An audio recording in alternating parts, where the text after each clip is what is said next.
Assalamualaikum warahmatullahi wabarakatuh. Selamat datang di channel Edukasi Ekonomi. Bismillahirrahmanirrahim. Pada pertemuan kali ini, kita akan membahas mengenai mata pelajaran ekonomi, kompetensi dasar yang pertama yaitu konsep dasar ilmu ekonomi. Yang akan kita bahas pada video ini adalah pengertian atau definisi dari ilmu ekonomi. Jadi, apa sih ilmu ekonomi itu? Oke, kita langsung mulai saja mengenai definisi atau pengertian dari ilmu ekonomi. Yang pertama, kita akan bahas pengertian ekonomi secara bahasa. Kata ekonomi berasal dari kata Yunani atau dari bahasa Yunani, yaitu oikonomos, yang berarti orang yang mengatur rumah tangga. Jadi ekonomi ini asal katanya yaitu oikonomos, yang secara bahasa berarti orang yang mengatur rumah tangga. Pada awalnya asal kata ini mungkin tampak aneh. Jadi pada awalnya definisi dari ekonomi ini dianggap aneh. Apa hubungannya sih rumah tangga dengan ilmu ekonomi? Namun pada kenyataannya rumah tangga dan ekonomi memiliki banyak kesamaan. Ini menurut Gregory Mankiw. Jadi apa hubungannya ekonomi dengan rumah tangga?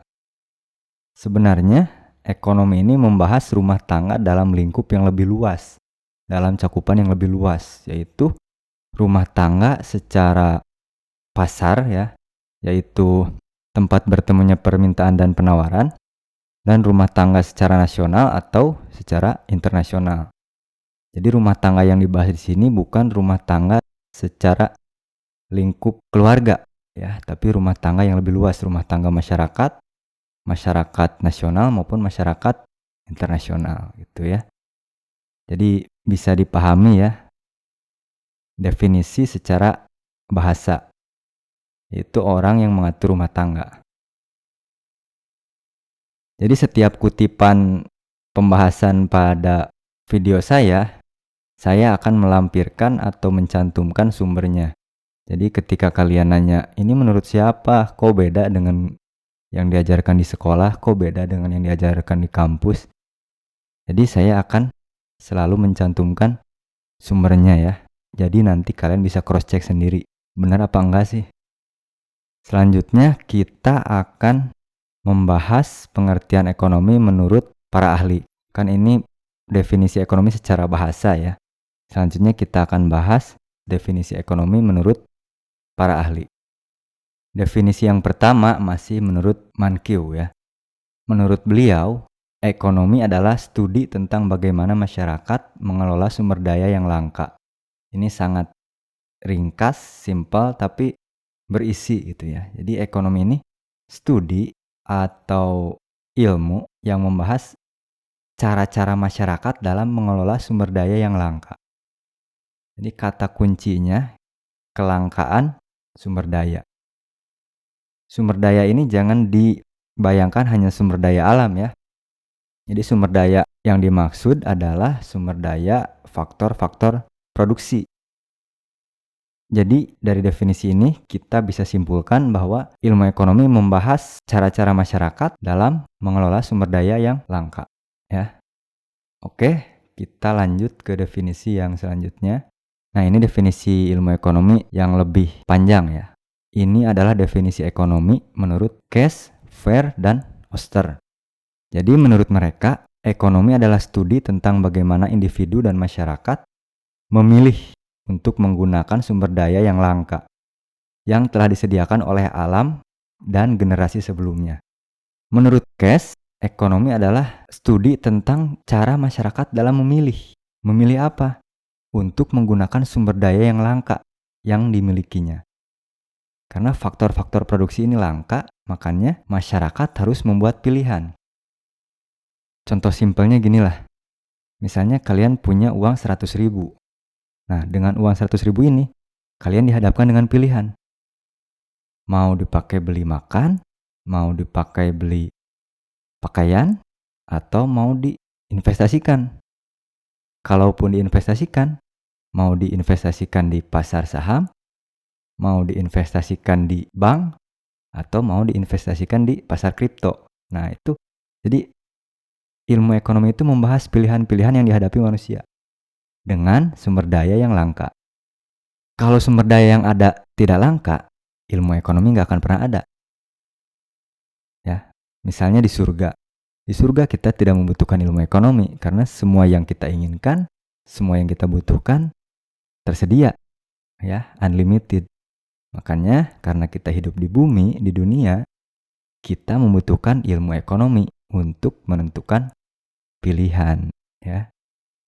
Nah, masih sama seperti definisi-definisi sebelumnya bahwa sumber daya itu langka, ya. Faktor-faktor produksi itu langka. Sumber daya alam ini semakin lama semakin langka, ya.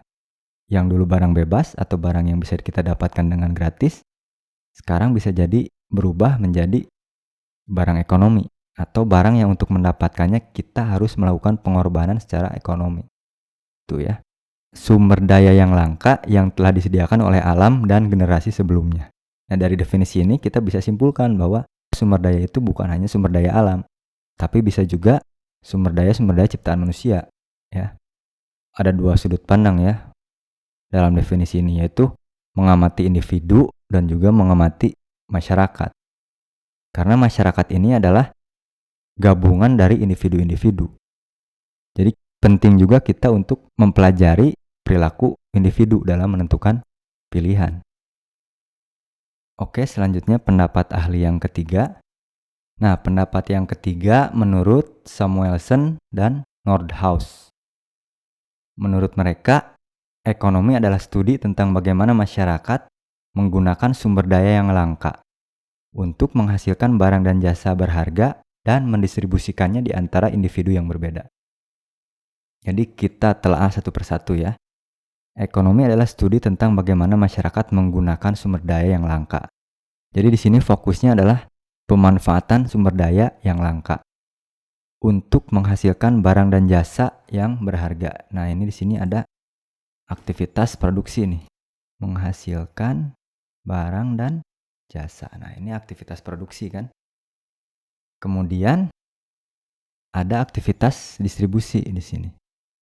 Dan mendistribusikannya di antara individu yang berbeda. Jadi, karena sumber daya ini langka, masyarakat harus memanfaatkannya secara optimal, seefektif mungkin dan seefisien mungkin. Kenapa? Agar terciptanya pemerataan pendapatan, ya, distribusi pendapatan yang merata.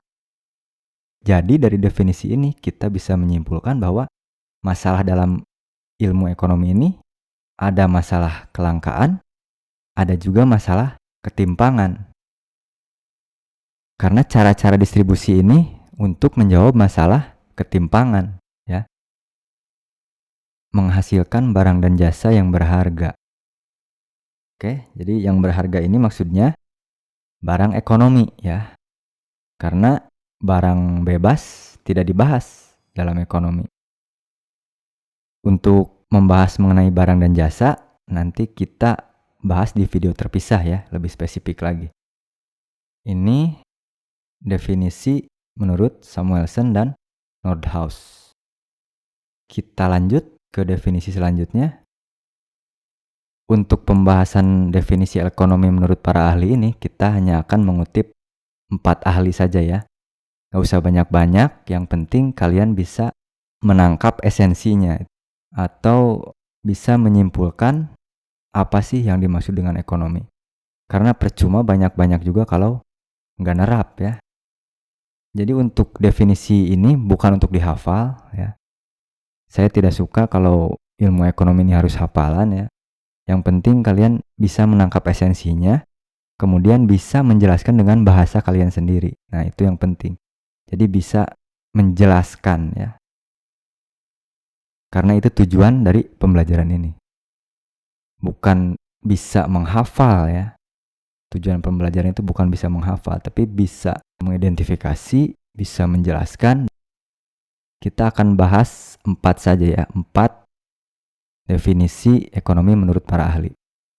Jadi sekarang definisi yang terakhir, Nah, yang terakhir definisi ekonomi menurut ekonom dalam negeri ya. Tadi kan ahli-ahli luar ya, ahli-ahli internasional. Sekarang kita kutip pendapat ahli dalam negeri, yaitu ekonom dari Universitas Indonesia, Paraharja dan Pamanurung. Menurut mereka, ekonomi adalah ilmu memilih. Nah, ini bisa kita sebut sebagai rangkuman definisi-definisi para ahli yang sebelumnya. Ekonomi adalah ilmu memilih, study of choice, karena mempelajari perilaku manusia dalam menentukan pilihannya. Nah, ini udah mantep ya. Ini kesimpulan dari definisi-definisi para ahli yang sebelumnya. Ekonomi adalah ilmu memilih tadi karena sumber daya yang tersedia ini terbatas.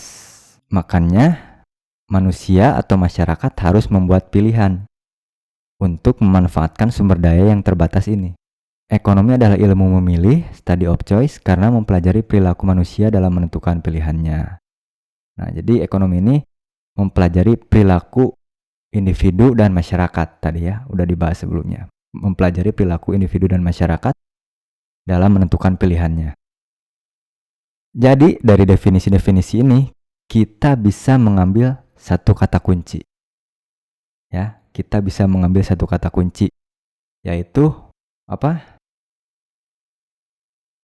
Kelangkaan atau scarcity ya. Kelangkaan atau scarcity. Jadi apa sih yang dimaksud dengan kelangkaan?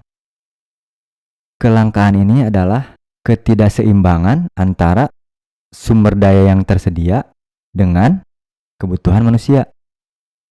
Nah, jadi kelangkaan adalah gap antara ketersediaan sumber daya dengan kebutuhan manusia. Kebutuhan manusia ini relatif tidak terbatas, sedangkan sumber daya yang tersedia itu terbatas. Makanya terjadilah kelangkaan. Untuk membahas kelangkaan secara lebih detail, secara lebih dalam, kita akan bahas pada video terpisah.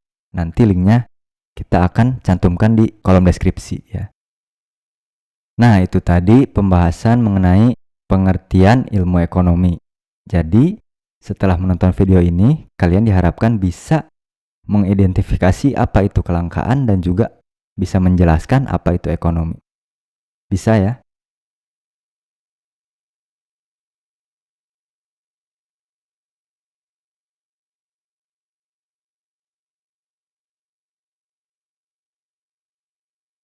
Oke, bisa dipahami ya? Jika ada yang ingin ditanyakan, silahkan tulis di kolom komentar. Atau jika ada yang ingin dibantah, silahkan ditulis juga di kolom komentar. Baik, sekian saja pembahasan pada pertemuan kali ini. Semoga bermanfaat, semoga bisa dipahami. Terima kasih sudah mengklik video ini dan menonton sampai selesai. Untuk mendukung channel ini terus berkembang, silahkan klik like dan subscribe channel ini ya. Baik, jika ada kesalahan, saya mohon maaf. Wassalamualaikum warahmatullahi wabarakatuh. Bye. Jangan lupa subscribe ya.